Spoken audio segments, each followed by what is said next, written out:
மருத்துவர் பாலாஜி கத்தியால் குத்தப்பட்ட சம்பவம் கடும் அதிர்ச்சியை ஏற்படுத்தியுள்ள நிலையில் மருத்துவர் பாலாஜி யார், அவரது சிறப்புகள் என்ன என்பது குறித்து இந்த தொகுப்பில் தெரிந்து கொள்ளலாம். தமிழ்நாடு அரசின் மருத்துவமனைகளில் விரல் விட்டு எண்ணக்கூடிய அளவுக்கே உள்ள புற்றுநோய் சிகிச்சைக்கான சிறப்பு மருத்துவர்களில் ஒருவர்தான் மருத்துவர் பாலாஜி. சென்னை ராஜீவ்காந்தி அரசு மருத்துவக் கல்லூரியில் MBBS படித்த மருத்துவர் பாலாஜி அங்கேயே பொது மருத்துவம், புற்றுநோய் சிறப்பு மருத்துவத்திற்கான மேற்படிப்புகளையும் முடித்தவர்.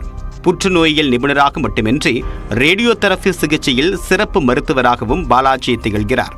2015ஆம் ஆண்டில் புதிதாக திறக்கப்பட்ட ஓமந்தூரார் பன்னோக்கு நவீன சிறப்பு மருத்துவமனையில் புற்றுநோய் சிகிச்சை பிரிவின் பேராசிரியராக நியமிக்கப்பட்டார்.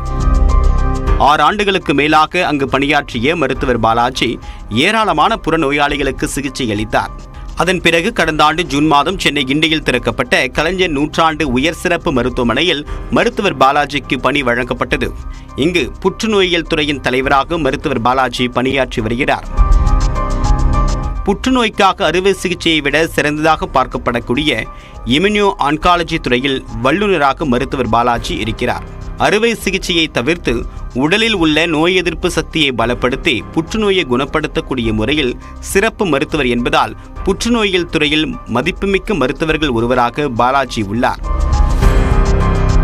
இதனால் நோயாளிகளின் உணவு முறை, உடல்நிலை ஆகியவற்றை தொடக்கத்திலிருந்து கண்காணித்து அவர்களுக்கு நோய் எதிர்ப்பு சக்தியை அதிகரிக்கக்கூடிய சரியான மருந்தை தேர்வு செய்து கொடுப்பதில் நிபுணராக மருத்துவர் பாலாஜி இருக்கிறார். மிகவும் நுட்பமான துறையான புற்றுநோயியலில் நோயாளிகள் குறித்த முழுமையான தெளிவு கிடைத்தால்தான் முழுமையாக சிகிச்சை அளிக்க முடியும் என்பதால் நோயாளிகளிடம் கனிவாக பேசக்கூடியவர் என்று அவருடன் பணியாற்றுவோர் கூறுகின்றனர். கிட்டத்தட்ட 9-10 வருஷமாக அசோசியேட் ப்ரொஃபசர் ரேங்க்ல இருக்கிறவர் சார். சரிங்களா, ஒரு 32 வருடமாக மெடிக்கல் ஆன்காலஜி டிபார்ட்மெண்ட்லேயே ஒர்க் பண்றவர். அவர் இந்த மெடிக்கல் ஆன்காலஜி கேன்சர் கீமோதெரப்பி, கேன்சருக்கு உண்டான கீமோதெரப்பிங்கிறதுல நல்ல வெல் ரெகக்னைஸ்ட் அண்ட் எக்ஸ்பர்ட்.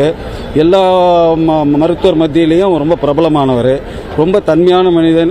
தேவையில்லாம யாருக்கிட்டையும் வம்புக்கும் போக மாட்டாரு, பேசவும் மாட்டாரு. துறையின் தலைவராக இருந்தாலும் நாள்தோறும் நோயாளிகளை பார்க்கக்கூடிய வழக்கம் கொண்டவர் என்றும் அவரின் சிறப்பான பணியாலும் எந்த குற்றச்சாட்டிலும் சிக்காதவர் என்பதாலும் தான் அவருக்கு துறையின் தலைவர் என்ற அளவுக்கு பதவி உயர்வு கிடைத்திருக்கிறது என்று சக மருத்துவர்கள் தெரிவிக்கின்றனர்.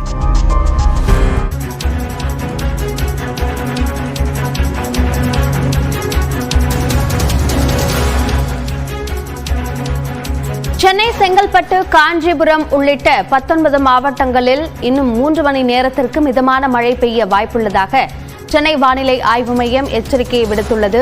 சென்னை, செங்கல்பட்டு, காஞ்சிபுரம், திருவள்ளூர், விழுப்புரம் உள்ளிட்ட 19 மாவட்டங்களில் 3 மணி நேரத்திற்கு மிதமான மழை பெய்ய வாய்ப்புள்ளது. அதேபோல ராமநாதபுரம், கன்னியாகுமரி, நெல்லை, தூத்துக்குடி, திருவண்ணாமலையிலும் 10 மணி வரைக்கும் மழை பெய்வதற்கான வாய்ப்புள்ளது. வேலூர், திருப்பத்தூர், கடலூர், நாகை, மயிலாடுதுறை, தஞ்சை, திருவாரூரிலும் 3 மணி நேரத்திற்கு மழை பெய்ய வாய்ப்புள்ளதாக சென்னை வானிலை ஆய்வு மையம் எச்சரிக்கை விடுத்துள்ளது.